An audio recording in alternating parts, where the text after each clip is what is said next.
So it's a pleasure to me, for all of us, to have you with us today. So we can begin with the presentation. So we can start with Ornela, Olga, and then Maria Barón.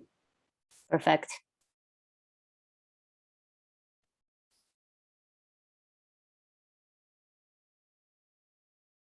Well, I think Ornella is just adjusting the equipment. So Olga, can you please present yourself for 2 or 3 minutes? Yes, thank you very much for the invitation and for the pleasure to meet you and participate in this interesting debate. I work for members of the Greek Parliament, of the European Parliament, and governmental ministers since 2007. So it's 15 years now. I'm the CEO of the newly founded company named IT Next, which is consultant and communications. And I would like to share with you points of view regarding the digitalization of legislation processes and my experience gained these 15 years of cooperating with members of the Parliament. Thank you. Oh, 2 years on pandemics, and I still unmute the bingo, the Zoom bingo. It's your camera is not on and you're muted. So, Maria, can you please present yourself in 2 or 3 minutes? Yes, thank you. Thank you very much for this invitation. It's always really, really nice to come and speak in these events that Luis organizes, because we have the opportunity to speak more philosophically, and so that's really, really interesting. I head an organization based in Argentina, but that covers with a regional agenda the countries of Latin America, and we consider ourselves more on open parliament and open government as well, and the need for institutions and parliamentarians to go in that direction. And teams under the world that we work together. So this is a really, really interesting sort of time to speak about that. Thank you. Thank you, Ornella. Can you hear me? And your equipment is okay? Yes, I'm here, Sarah. Hello. Okay, can you hear me? Yes, of course. Okay, well, I am a lawyer here in Argentina. I work as a parliamentarian secretariat at the Legislature power of the autonomous city of Buenos Aires. And since January, I am General Director of International Relations at the City Parliament also. So, well, I'm here.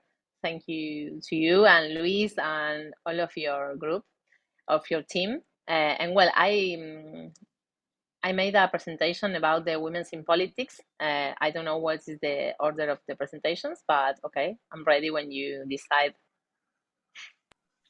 We are participating in the debate, so we have some questions and we have some rounds that we will distribute the questions through us. So. Perfect. Regarding the questions, I will start with the very first one, starting with you, Ornella. Over the last year, different colleagues have cited an event and so on that maintaining a structure to continuously provide reliable data in a timely manner, considering all the efforts and costs involved, is one of the challenges faced by the houses. With that in mind, could you share your experience and help to other legislative houses, colleagues that are watching us now, on how to prepare themselves for these challenges, please?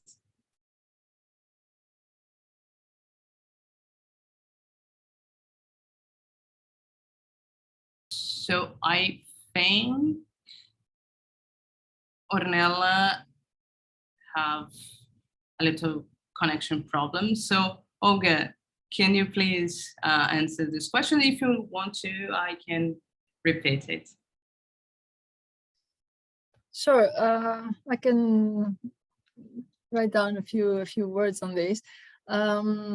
Actually, concerning the difficulties that colleagues are citing, I would like to stress that during the previous couple of years, we have also experienced even more challenges due to the pandemic, such as reduced human resources and increased legislative work. That is, for example, in Greece, apart from the typical bills that had to be brought to Parliament, there was also a huge volume of new procedures in regard to COVID-related issues, such as a weekly common ministerial decision, which was a very big piece of legislation that had to be issued every week to describe the measures and precise restrictions in all fields of everyday life. That is from transportation to education, public administration, and workspaces. Everything had to be described in every possible detail. So this was needed big effort. Now, maintaining the necessary structure for providing data wasn't always possible, and sometimes it wasn't enough. I would suggest that the legislative houses could consider 4 special points. First, the infrastructure, hardware, software. It is undoubted that some institutions have to renew their equipment and systems in order to make their work more efficient and responsive to contemporary digital needs. Now, the second issue is about skills. So younger or elder, the staff often needs upskilling and or reskilling in order to adapt to new demands. During the pandemic, the world became part of enormous kind of experiment, we could say, having to transfer most of the services to online platforms almost overnight. And digital skills proved to be crucial in this effort.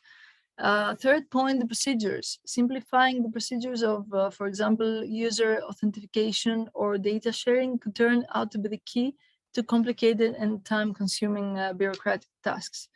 And fourth issue is the cooperation with peer institutions that have experience and know-how to assist, such as international organizations with a similar purpose, with dynamic and flexible private entities that could be of great assist. So thank you, Olga. Maria, do you want to comment on this question? Yes, a couple of comments. I think we lost our other colleague, but we'll give her time so that she hops in.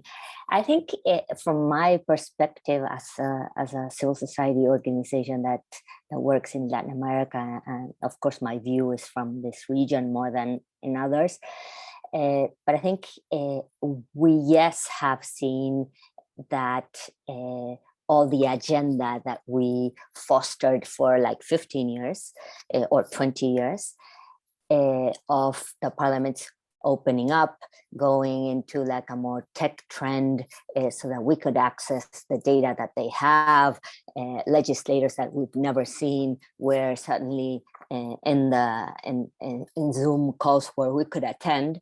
I think we can agree with civil society organizations that they stepped up in 4 months. The agenda, the 15-year-old agenda, they could do it in 4 months.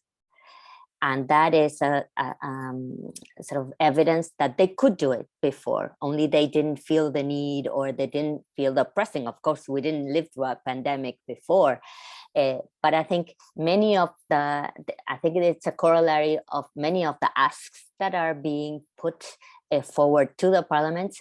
They can actually do it more than they even think that they can. So I think it's a really great example. And going to maybe the conversation that we'll have today, they debated on really pressing issues, key issues for every country, like, you know, the budget. Suddenly everyone was really involved in the budget discussion, on the vaccine discussions, on the spending or the new funds that the countries had acquired from different organizations to buy new equipment for the pandemic. And that we think it's not one step forward, many step forwards. And people could access those discussions when they were driving the car, or even when they were in public transport through radio. It didn't, I mean, from the journalist perspective, journalists were interested in those debates like they weren't interested before. And so people could access, and you could access to those if you wanted online. So I think those are really, really steps, like I said before, steps forward. And it shows that there's an interest, and that the interest can be there. And the interest drives, in a way, the need for this transformation that we need from the parliamentary institutions, and that transformation, can happen. And there's evidence, and we see that it has. Maybe not fully, maybe not off the data that we want to access, maybe not as timely as we want, but there's a really, really a clear change, and I think it's in the right direction. Thank you, Maria. Well, while we wait for Ornela, Olga, do you want to comment and to make your last comment on this topic?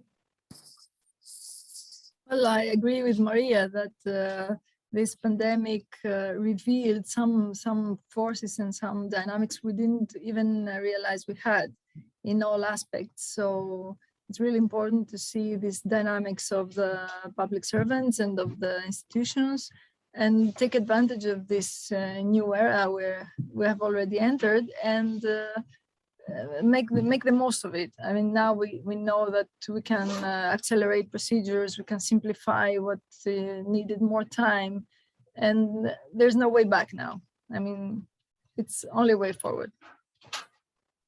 Sure. So while the team is trying to help Ornela to reestablish the connection and her participation, so we will move forward to the next questions, and hopefully we'll have Ornela with us until the end of the debate, or in another moment of the event.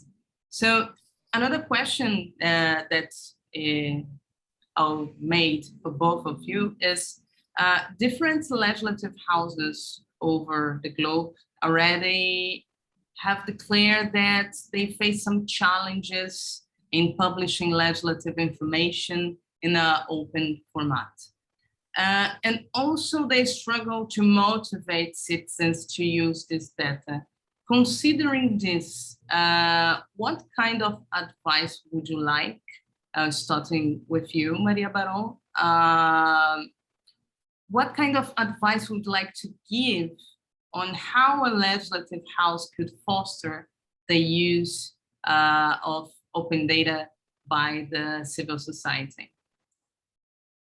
Thank you, Sarah. And I think it's a really, really interesting one, this one, because I would, not now, but in another time when we have more time, I would challenge the question in a way. I think there's different ways of seeing it.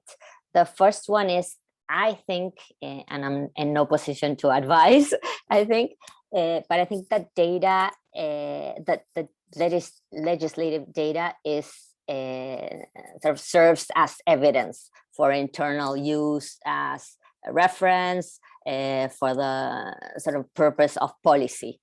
I think the best generation of data is, or for policy, is the data that the legislative has in itself. And so if you use it smartly, you can generate better policies, better comparison, and better access to the right way forward in a specific problem that the legislative wants to solve. I think the other side of this is sort of for the data for the purpose or for the use of CSOs and journalists or outside stakeholders. I think in this case, the data that these stakeholders want is not always there. And so that is not a problem of open source or not open source. It's a problem of that data that is of interest, usually around more administrative data than legislative. It's not there. And so there's a lot of, like if you publish tomorrow all the data of all the contracts, of all the human resources, of all that kind of data, there will be interest. And I think maybe to make this short, and we can later discuss more deeply, of course, I think how to involve CSOs, I think more in the actions and in the working of the parliament and in the use of the data. I think there's many ways and many examples in the world. One of them, of course, is Brazil itself, the lower chamber with the hackathons. I think they were leaders in that sort of way of involvement, not only of the institution, but the parliamentarians themselves, the persons, and organizations and individual people that were interested and knowledgeable about tech. And I think there's a lot of examples, not a lot, but there are examples of also creating spaces of dialogue, because not only there's a need for more technology, but a lot of conversation around what are the needs of the different actors that are that have different origins, like parliamentarians or aides of parliamentarians or the administrative part of parliament, and also organizations, journalists like that. And I think Costa Rica, for example, has made that a formal space forever. I don't know forever, but it's in the rules, and Chile as well. And then, of course, there's the example of the creation of the Open Parliament plans with the Open Government Partnership umbrella. So there are examples of good, really proven good practices between parliaments and CSOs, just to say it like a big group where you have individuals, and you also have journalists and other, and you have the private sector as well. But I think if I could underline one requisite for that, is that it only happens when parliaments are real, and there's no mimic around it, because there's no interest. Organizations have, in many parts of the world, a lot of years in this sort of business, and you don't want to lose your time when you see that there's nothing real behind it. There's no truth in that proposed relationship. Just that, and we can talk about this later if you want. Perfect, Maria. Thank you. So, Ornela, it's great to see you again. It's great that you reestablished the connection. I'm very sorry. Yes, don't worry, sorry. My connection is really bad, but I want to answer your first question, if you don't mind. Okay, perfect. Thank you. Okay, well, I think this is a special day for, so I want to send a big hug for all of you and my colleagues. And while answering your first question, I think that crises like COVID-19, are a challenge for any governance systems, and democracy and parliaments are not the exception. As we know, parliaments are the core institution of representative democracy and the house of the democracy. I think the capacity to continue functioning during crisis is a test of the strength and durability of the democratic system. When deliberation and all the decision making take place in normal conditions, there is time, a lot of time, for all the legislators to listen to their constituents or the parliamentarians or another person, and also women in our day. But, and of course, consult with experts, civil society, debate different points of view before making a decision. But however, I think the decisions nowadays in this world may have to be made very quickly, very, very quickly. So it is very difficult for us as parliamentarians and for us as women. It's very difficult for our careers. It may also be difficult or even impossible for parliamentarians to meet in person the past 2 years, and it was a big, big problem. And I think, well, in this world, this can be the case during wartime, if a country has been invaded, okay, we know that, because a lot of situations that get the situations very complicated for our labor. I think all the parliaments and us in our careers may increase the compromise on gender equality in all the spaces that we are working for. I missed the debate, the previous debate, so I am going to mix our ideas. I made like a mini presentation, but okay, I am waiting for you, for the other colleagues, and then I made my points. Thank you. Again, unmute. So thank you, Ornela. So we, minutes ago, was also discussing about the challenge that some houses have on nudging and making the civil society use the open data information, and how and which kind of tips you would like to give to that houses. So I will yield the floor to Olga, and then yield the floor back to you.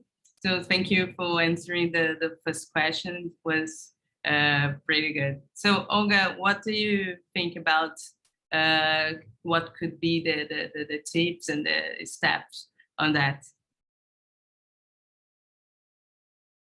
Unmute. Thank you again for the floor.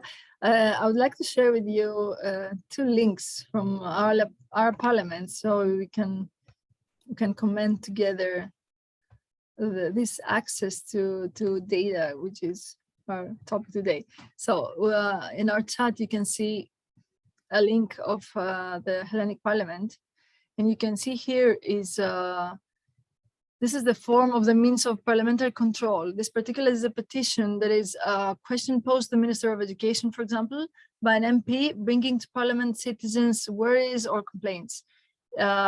If you open this link, you can see in the first PDF format. Sorry to interrupt you, Olga. We can't see your screen yet. You've shared the screen yet. Would you like me to share the screen? I sent you the link in our chat, but I can share the link. Yeah, because we are broadcasting the event, so some colleagues will not have access to the link. So great, you're right. So here is I'm sharing our screen, so we can see this petition. This is in the means of parliamentary control. A member of the parliament brings to the parliament a question or complaint or something posed by citizens. So you can see here the format. It's kind of picture, JPEG, something like that. This means, I mean, I think you can see our screen here. This means that it is not accessible by any search engine. I mean, you cannot access the content. It is not able to be put in any tools, statistics, or be put in a group, or study or research upon this thematic. So this is just an example of the difficulty this data sharing can cause in any parliamentary researcher or some citizen who would like to search for this particular piece of data. Let me also share with you, sorry, it's the second screen. As for the legislative process, let me also share just a second, excuse me. Here. So we're here again. In the website of the Parliament, you can see here, this is legislative a piece of data. So here, there is this cooperation agreement between the Hellenic Parliament, the Hellenic state, Greek state, and Indonesia for financial cooperation. So you can see again here all the legislation, all the cooperation agreement is still non-accessible to any search engine, no statistics tools. You cannot even search some keyword or anything in order to process this piece of legislation, which is a big piece of information. So it's several pages, and you can only access them like an image, which is not very useful. So what I would like to say is that in this particular parliamentary data, someone had to be either either very familiar with institutional websites or be especially looking for this particular piece of data so they can find it. So what I would suggest is that the parliaments or the legislative houses in general would have less complicated websites, accessible data and handy formats, and also cooperation with non-governmental organization or other entities that could help in this transformation of data in formats that can be easily accessed. Perfect, Olga, thank you. So, Ornela, and what are your tips and thoughts about that? If you know, if you want to, I can repeat the question if you think it's helpful. No, yes, thank you very much, Sarah. It's okay. This is very complicated. I am at office, as I said. Okay, one moment, please. Okay, okay, I'm here. Okay. Thank you very much, Sarah. No, as Olga said, I think one of the most elements of cooperation and to contribute data is, oh, I lost you. Okay, perfect. Ahí está.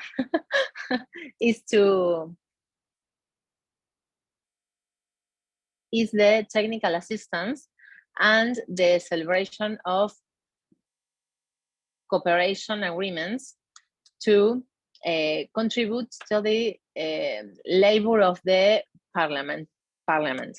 We have a lot of projects here related to the gender equality. One of them is, I have this here, I have a paper. It's about the modification in a law that incorporates the gender perspective in the city's climate change mitigation and adaptation plan.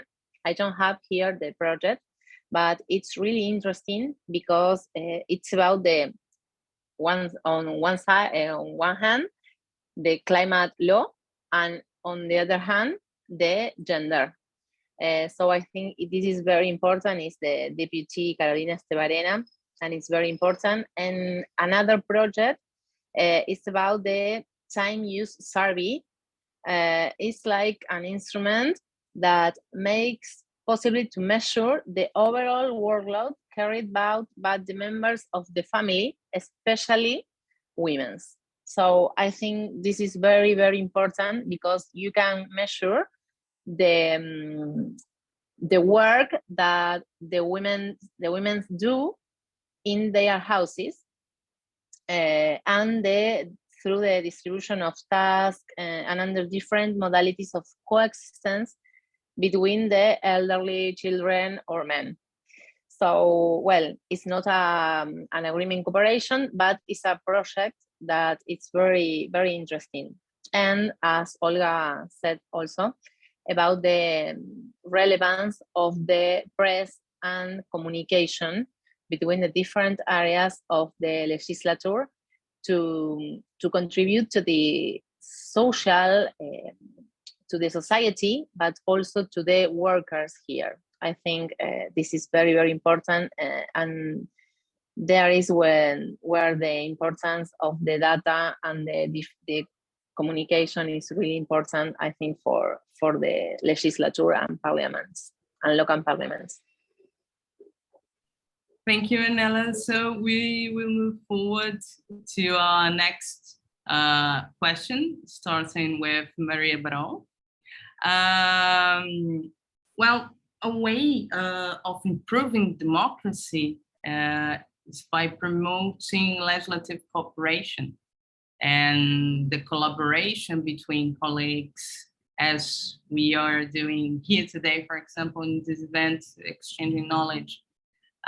Maria, in your opinion, how can legislatures create common frameworks for strengthening their digital capacities and making legislative information available for internal and external users?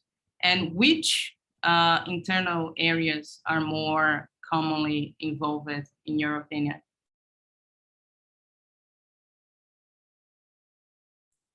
Thank you, Sarah, for the question.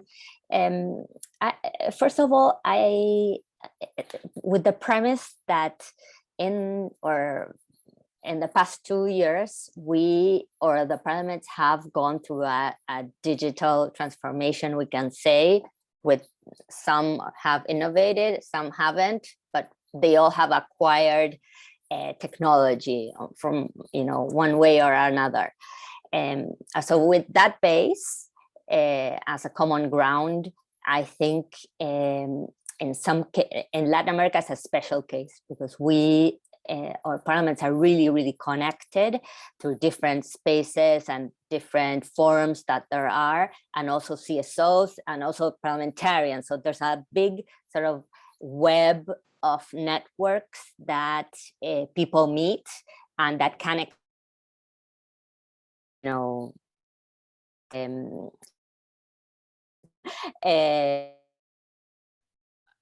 on health, on education. It's sorry, yes. I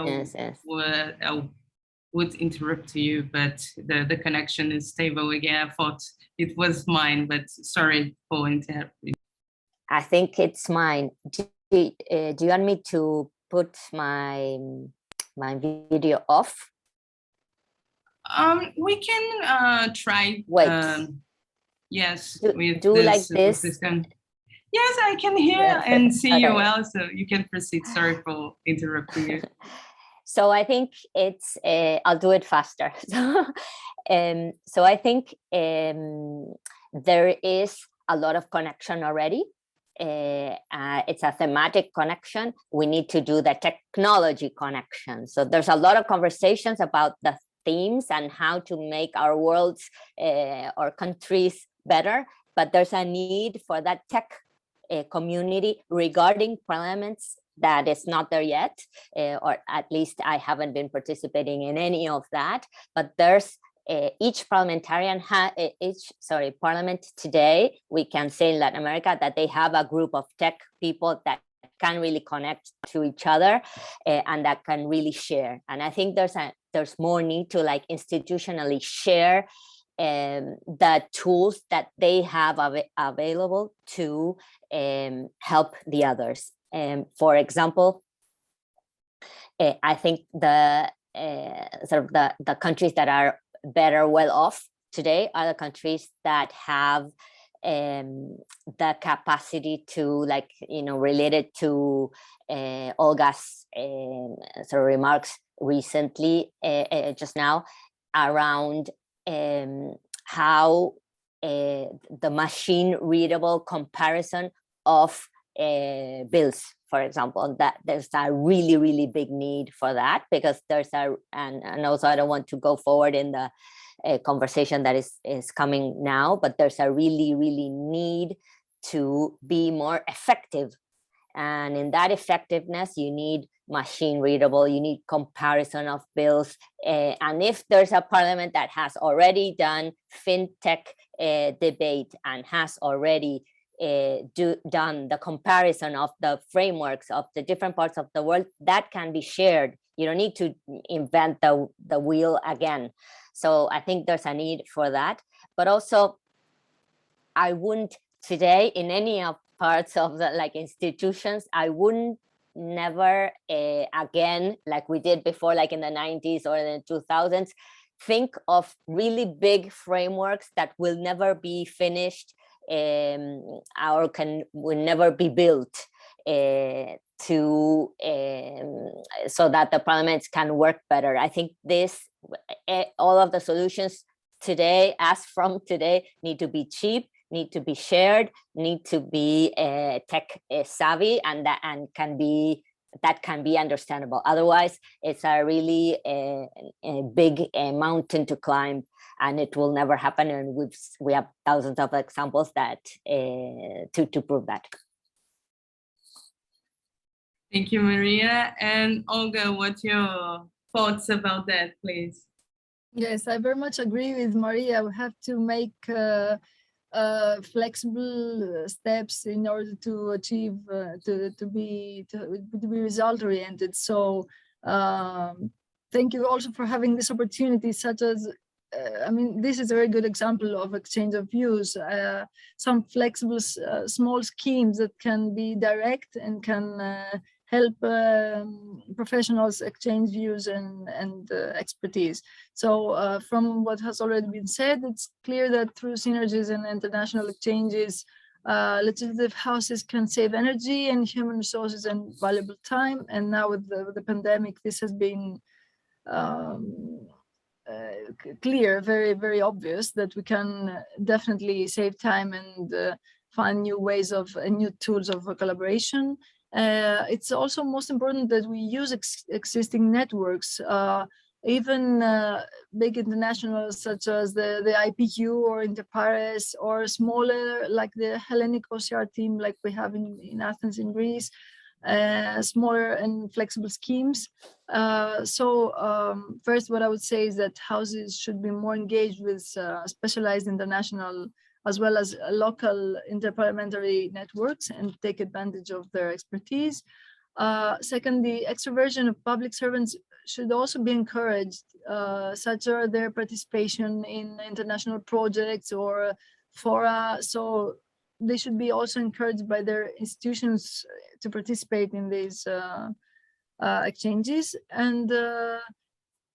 and also focus on professionals that really work on that can really take advantage of this knowledge. I mean that in some legislative houses there can be some departments more specialized in this data and legislative information. So such as, I don't know, international organization departments, or even the legislative corps, even the MPs themselves, they should engage in networks and collaborations, because themselves they actually form the legislation. So expertise can also be their own field. Yeah, I think Ornela is joining us again.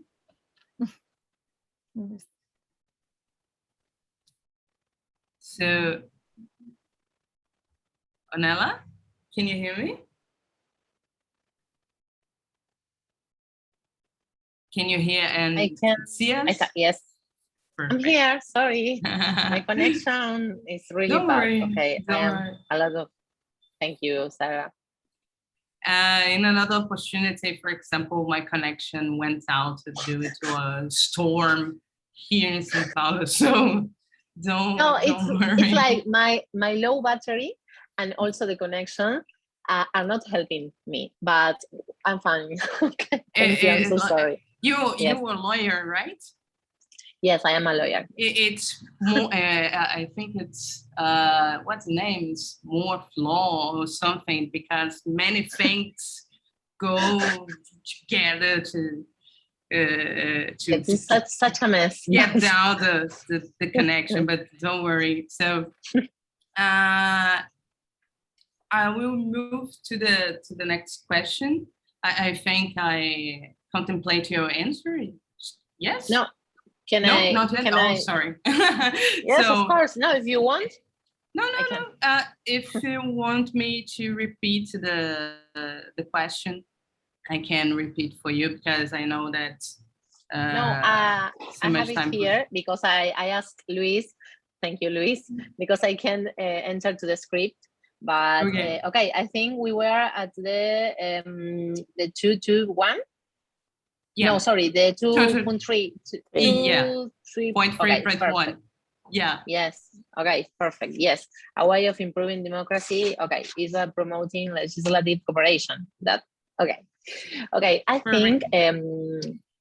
think that one of the most important tools is the unification of content to provide information, reliable information to citizens on parliamentary operations.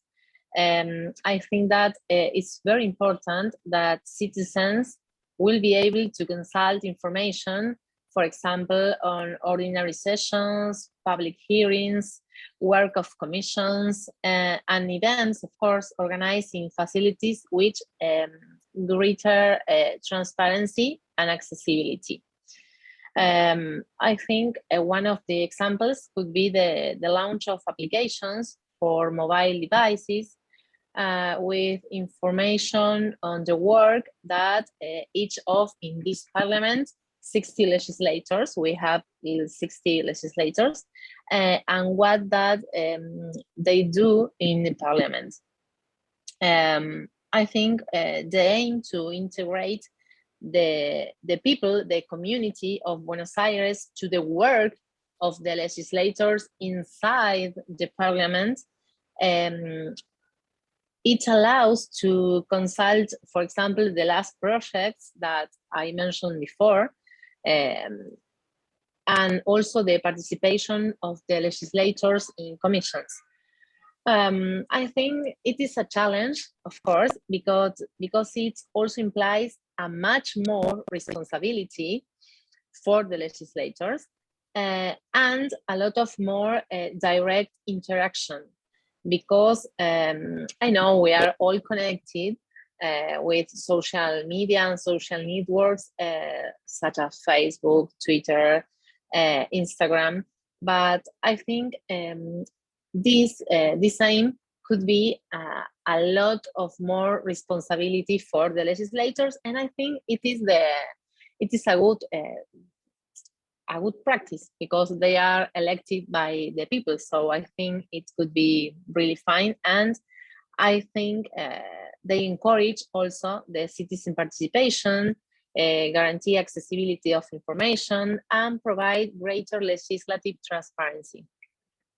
And finally, I think the use of this kind of tools, as Maria, I think, said, creates a bridge of direct communications that guarantees legislative transparency and the effective communication of the work that we do here inside the house.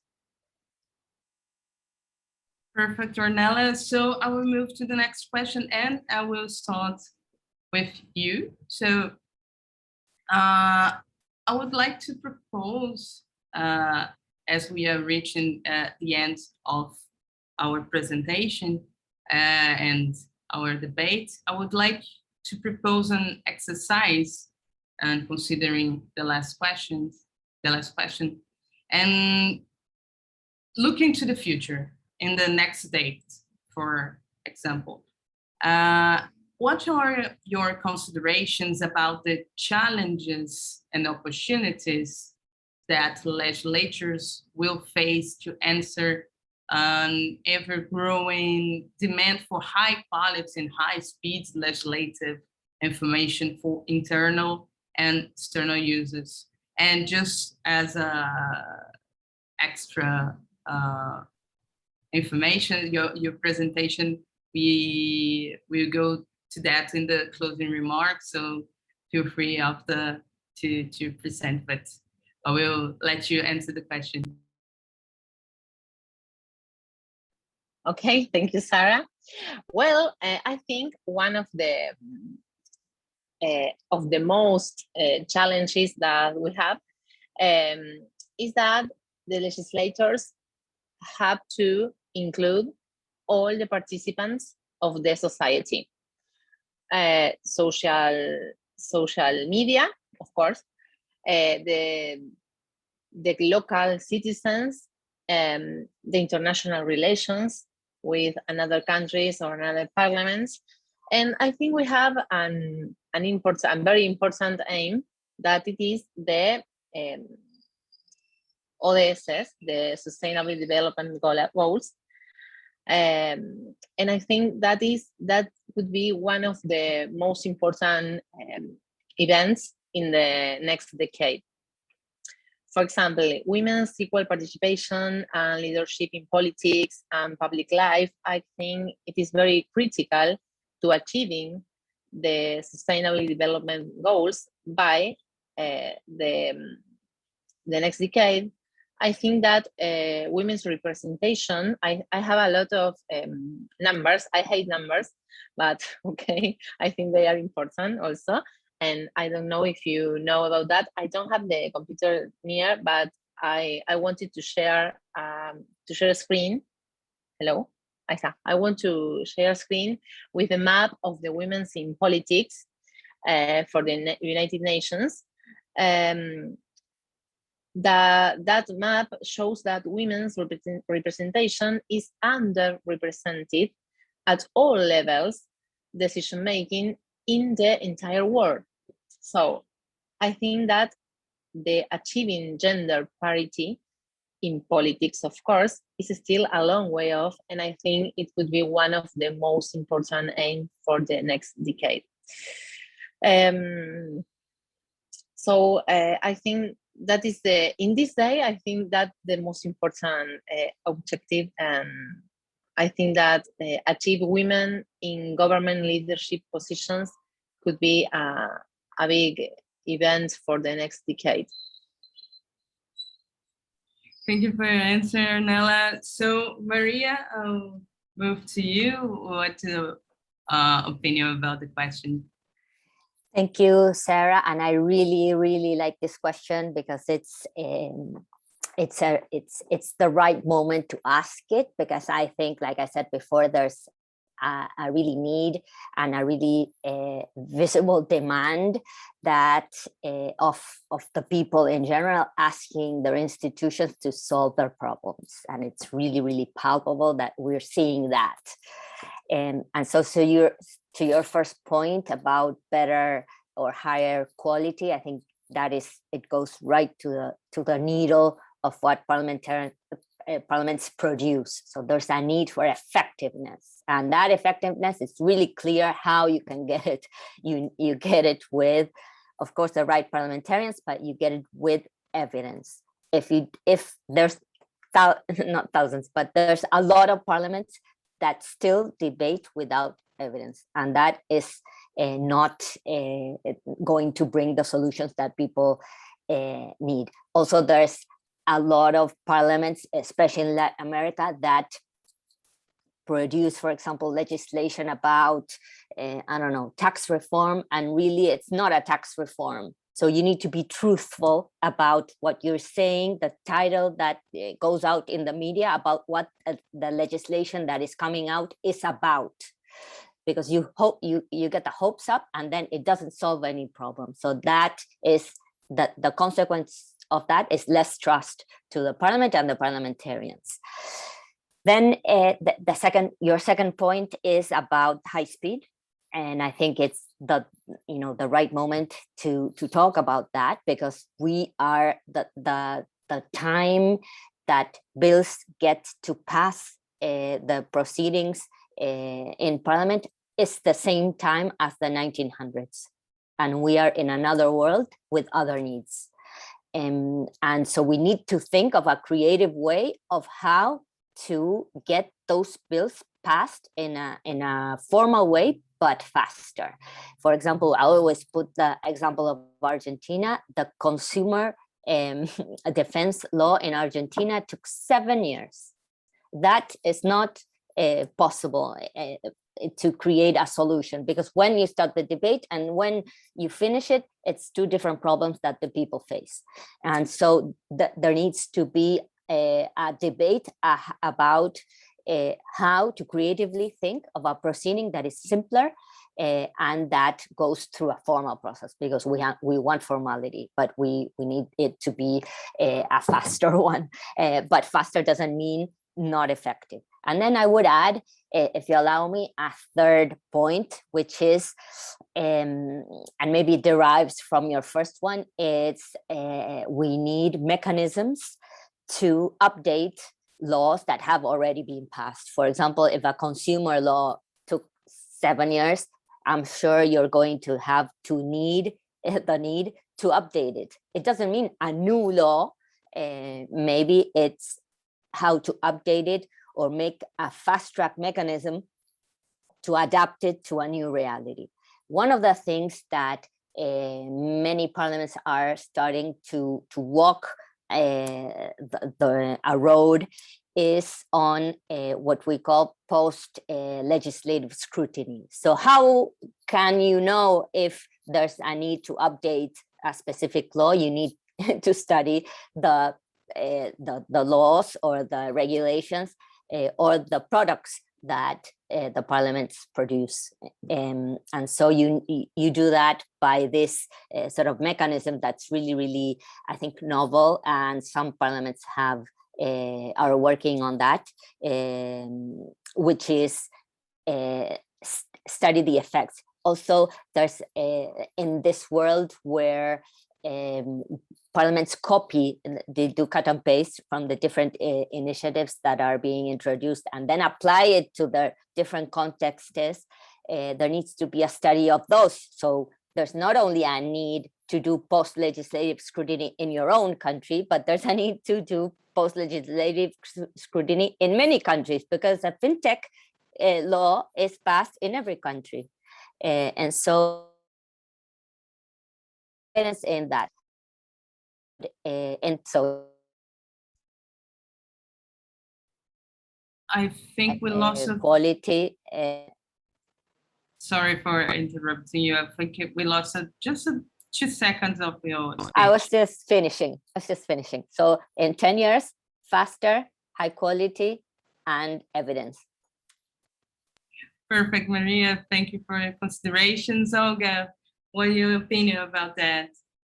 Well, I totally agree with most of what our colleagues said before. I mean, I had also noted down these 3 things: the SDGs. I mean, the parliaments will have to adapt to the United Nations global goals, but also the trust should be, what Maria said is very important. The parliaments and the public leaders should gain again trust.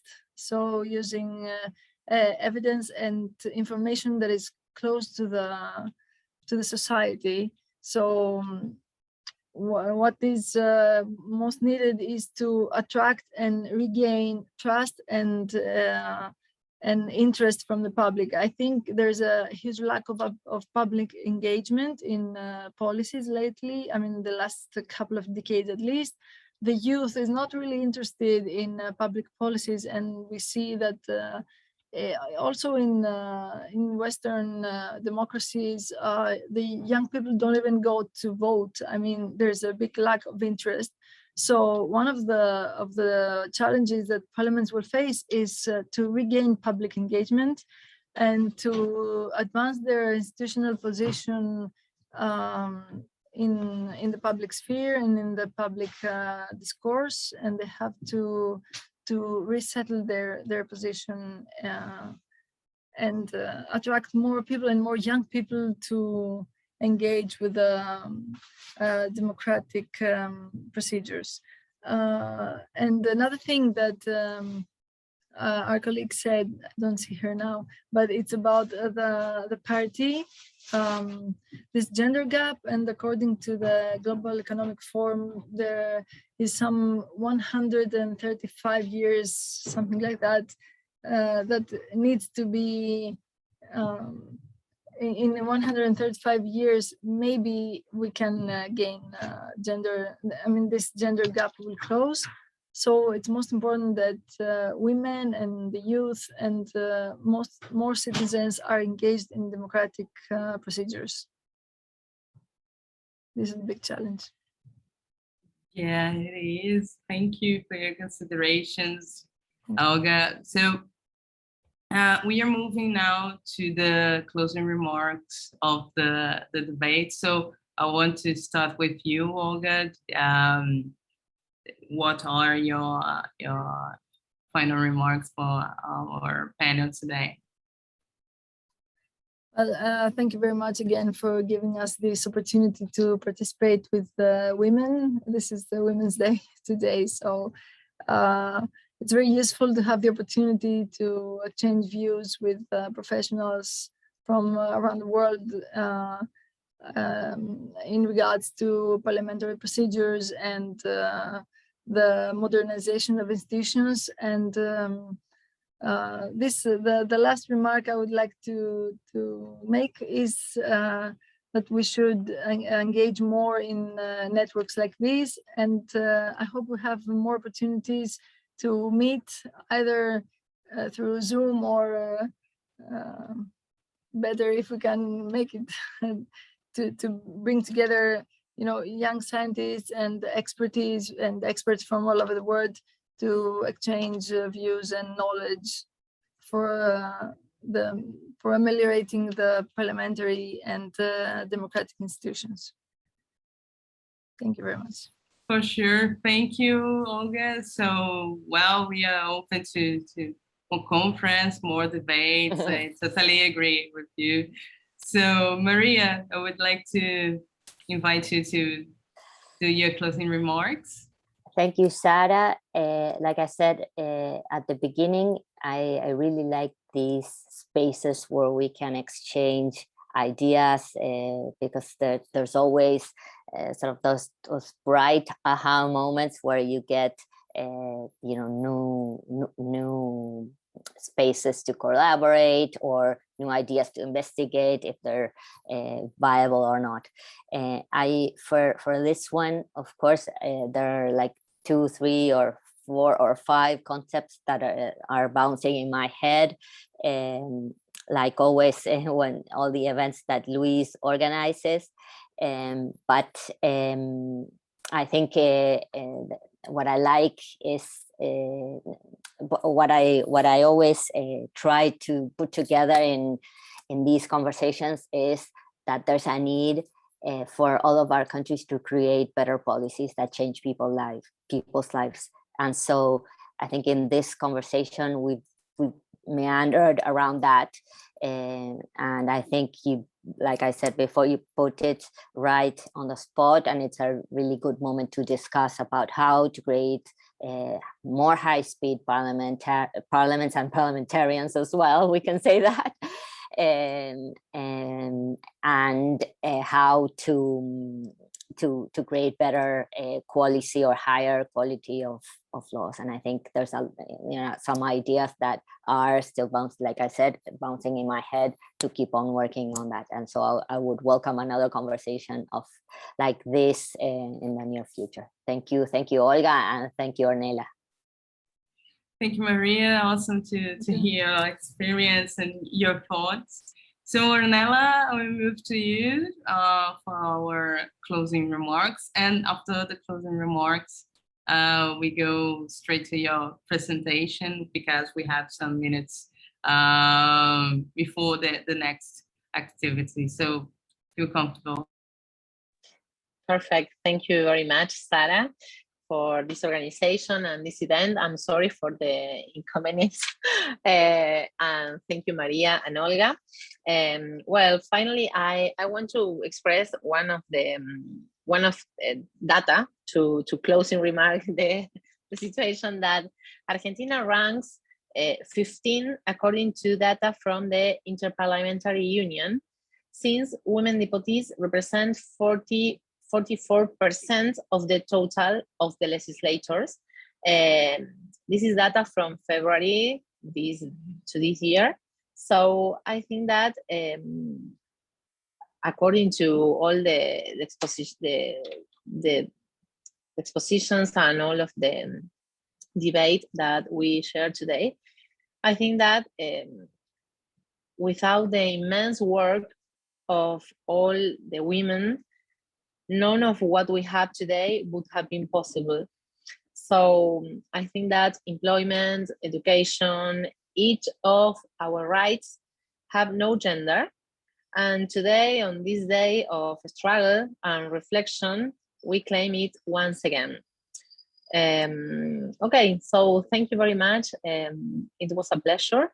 And well, I hope to see you again.